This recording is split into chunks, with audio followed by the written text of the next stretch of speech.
কেঁচুৱা নহয় এজনী 2-3 বছৰীয়া ছোৱালী লৈ আহিছে সাক্ষী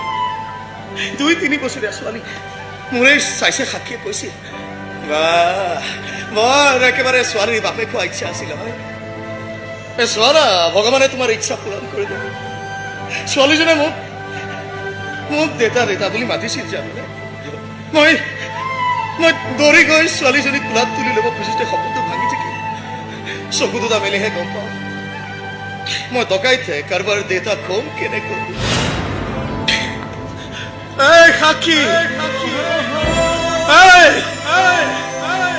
মই ডকাইত নহয় মই গুণ্ডা ডকাইত আছিলো এতিয়া নহয়তো এবাৰ চা না এবাৰ চা একেবাৰে মৰা মানুহ হৈ পৰি আছো এবাৰ তোৰ ছোৱালীজনীক